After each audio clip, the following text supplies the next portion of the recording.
Hi everyone! Welcome back to my channel, and for today's video is nandito tayo sa Barangay Paligawan, Silang, Cavite. And meron tayo ditong 3 lots, isang corner lot and dalawang inner lots na 300 square meter. Ayan. So ito po yung ating project, napakalaki ng mga concrete roads along Barangay Road. Pag diniretso nyo to, papunta yan ng Silang Bayan or papunta ng Calax if galing kang Manila. If naman dito, diniretso nyo tong Barangay Road na to, papunta ng Tagaytay or pa Aguinaldo Highway. Pag Tagaytay, mga 12 to 15 minutes. Pag Aguinaldo Highway, mga 14 minutes to Aguinaldo Highway. So yun, ito yung ating entrada. Ayan, kung mapapansin nyo, yan, may kuryente, may tubig, may internet, may mga converge dito, tsaka PLDT. Ayan, ito po yung ating guardhouse. So meron doon Alpha Mart, no? Tapos lalakaran natin yung available na 3 lots. Yung inner lot, naka-promo siya for only 7k per square meter. Pag cash nyo siya binili, may 10% discount. If naman installment, 30% yung down payment. Tapos yung 70% remaining is 2 years to pay, 0% interest. Tapos yung corner lot naman is for only 7.5 per square meter. Tapos ganun din yung terms. If full payment, may discount 10% kung magkano yung price. Tapos kung full down payment naman, 30% yung discount, 10% discount sa 30% yung na-denown. Tapos yung 70% remaining is 70%, 2 years to pay, 0% interest. Okay? So, para mas ma-visualize nyo muna, napakahangin ngayon dito. It's 3 PM in the afternoon. Papakita ko sa inyo yung drone shot para mas ma-appreciate nyo po yung property that I will show here in 3, 2, 1. Ito po yung ating drone shot nitong ating project na ito.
Napakaganda and overlooking, perfect na perfect for retirement house or gusto nyo lang na getaway away from Manila. Perfect na perfect ito. And at the same time, ang landmark dito, if isa-search sa Google Map, search nyo lang is Barangay Paligawan Hall. Nandiyan lang yung Barangay Hall sa may tapat. Maglakad ka dyan ng mga 1 minute, nandun na yung Barangay Hall.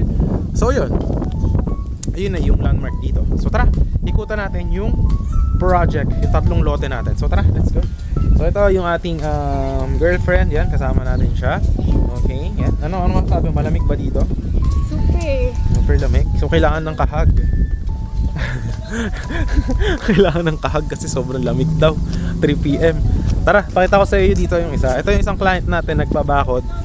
300 square meter. Ganito kalaki yan pag nabakuran. Ayan. Ayan, ganyan siya kalaki. Ayan. No, hanggang dito siya naglagay ng gate na. Ayan. So ganyan kalapad yung 300 square meter. So may isang corner lot doon, tapos dalawang inner lot. Yan, meron na rin tong muhon. Ayan o. Saan na ba yung muhon nito? Alright, nandito yan banda. Nandyan yung muhon ng lote. Nasaan na? Nandyan, ito. Nandyan yung muhon hanggang doon. So yung mga lote natin, may mga muhon na yan para mas ma-visualize nyo. So tara, at dito pala guys, no house restriction. So pwede kayo magpagawa sa contractor nyo, pwede rin naman kayo magpagawa sa amin ng house. So ang standard dito, developer, ano siya, 3.5 million standard finish. Up and down na yun. But kung may contractor kayo, mas makakamura, pwede rin. Kayo na, depende na sa inyo yun. So yeah, yung ating parang project guys, ano siya, meron siyang drainage, Tapos ang concrete roads is very wide. Kasya yung dalawang SUV or truck. So pakita ko sa inyo yung first 300 square meter na lot natin. Nandito lang siya. Okay. Tara, tignan natin yung first 300 square meter is nandito. Ayan, nandito yung isa. Wait lang ha. Nandito yung muhon nun. So guys, nandito yung first na 300 square meter. Yan yung guardhouse. May 300 square meter na corner. Andito lang. Nandyan yung muhon guys. Nandyan yung muhon. Tapos ano yan, pag ganyan siya yung shape, pa rectangle. Hanggang dito yung ating 300 square meter na lot. So yan, ngayon is 3 PM but napakahangin dito guys. Pag pumunta kayo dito ng mga 6 PM, yan yung ulap dyan, nagpa-fog sa ano, ayan o, yung dulo niyan walang mga bahayan dyan guys, ayan.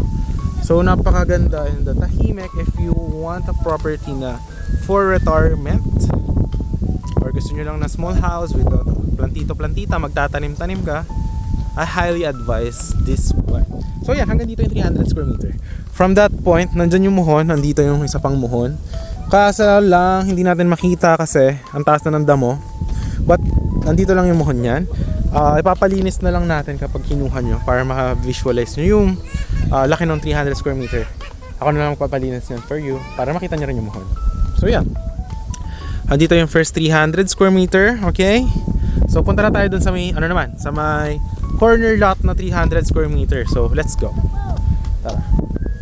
And dito pala guys, magkakaroon tayo ng amenities, multi-purpose hall and basketball court. Wala tayong mga swimming pool.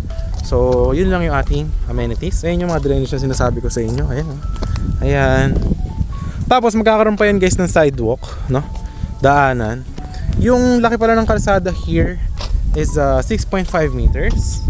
Tapos doon naman kanina sa may guardhouse is 10 meters wide. Okay? So yan. Ito yung sinasabi ko sa inyo. Ito. Ayan. So yun guys, galing tayo diba ng guardhouse. Yung first lot natin is this one. Yung first lot natin is nandun diba yung 300 square meter. Lahat to guys may muhon na. Yung pangalawa nating 300 square meter is this one. Ayan, nandito. Ang ano niya, simula dyan, may muhon dyan up to here. Ayan, nandito siya banda hanggang dito sa... Ayan, nandito banda guys, yung muhon nandyan. Ayan, nandito yun. So pagka pag kinuha nyo siya, ang property na to hanggang doon sa dulo. Kung nakita nyo sa drone shot, meron dyang perimeter fence sa likod. Tapos overlooking view, kasi ang slope niyan is paganyan siya. Ayan, overlooking view.